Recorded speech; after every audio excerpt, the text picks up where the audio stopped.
As instituições formadoras de opinião são as escolas, as universidades, a fim de garantir uma melhor qualidade de vida aos deficientes auditivos. Então, aqui você teve um parágrafo sobre, iniciando com dados estatísticos, a tese do aluno, que é a opinião dele sobre o tema, e quais são os desafios que ele acha que devem ser vencidos, que ele diz que tem que ser medidas por parte do governo e das instituições formadoras de opinião.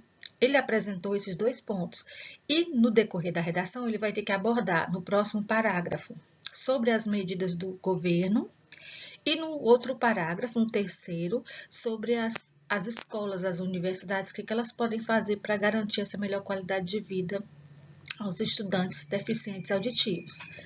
Então, esse foi um primeiro parágrafo, só o primeiro parágrafo, gente, de introdução de uma das redações nota 1000. Vamos ver mais uma, né? Porque o nosso tempo. Vamos ver essa aqui de 2019, do ano passado. Democratização do acesso ao cinema no Brasil. Democratização do acesso ao cinema no Brasil, foi a do ano passado. O aluno vai pensar assim: o cinema é democrático? Todas as pessoas têm acesso? Ou só algumas camadas da sociedade? Só algumas cidades? Vai ver a opinião dele sobre o tema. Vamos ver o que o estudante fez na sua introdução. Ele usou um conhecimento cultural. O filme Cine Hollywood narra a chegada da primeira sala de cinema na cidade do Crato, interior do Ceará. Nessa obra, quer dizer, nesse filme, os moradores do até então vilarejo nordestino têm suas vidas modificadas pela modernidade que naquele contexto se traduzia na exibição de obras cinematográficas. Então, aqui, esses 2 períodos, ele está falando sobre o filme Cine Hollywood, dizendo que o filme mostra o que aconteceu quando chegou o cinema a uma cidade, né? Como as vidas das pessoas foram modificadas.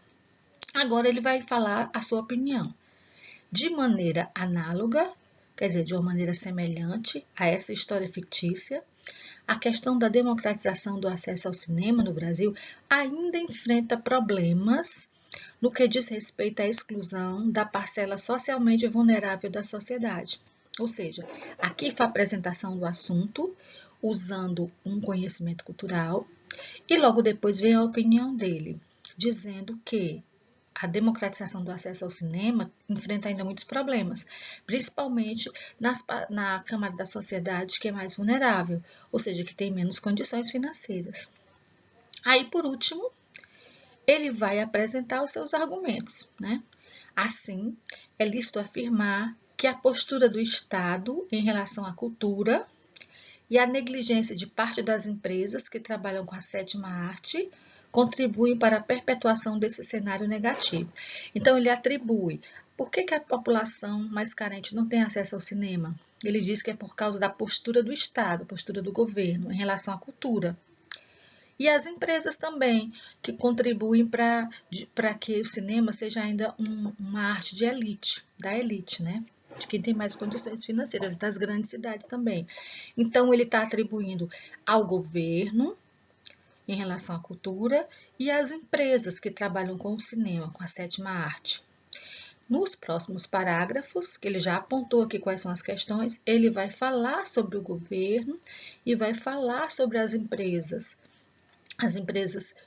que trabalham com cinema, que têm tanto ingressos caros, que não fazem projetos para levar o cinema às populações mais carentes, isso em relação ao governo também. Tudo que ele souber sobre esses 2 argumentos que ele apresentou aqui, ele vai colocar nos próximos 2 parágrafos.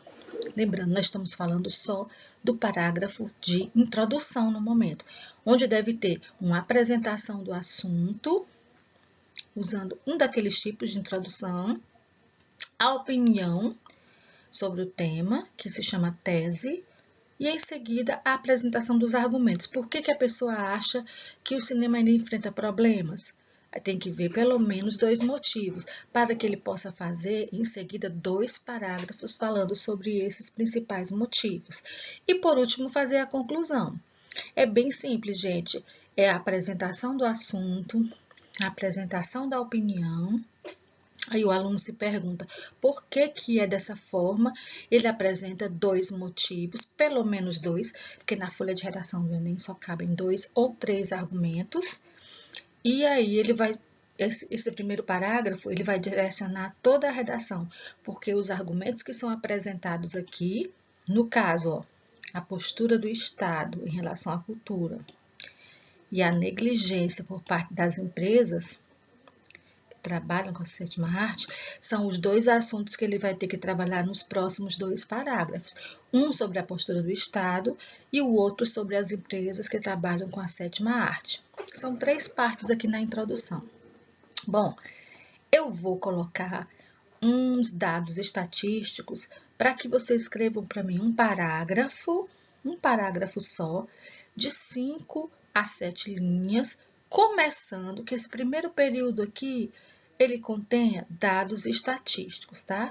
Então, é uma atividadezinha para vocês fazerem apenas uma introdução. Essa introdução vai ter de 5 a 7 parágrafos. É uma tentativa de construir uma introdução, tá? Vamos tentar fazer, treinar. O treino é que torna a redação cada vez melhor, tá? Tudo de bom para vocês e até a próxima aula.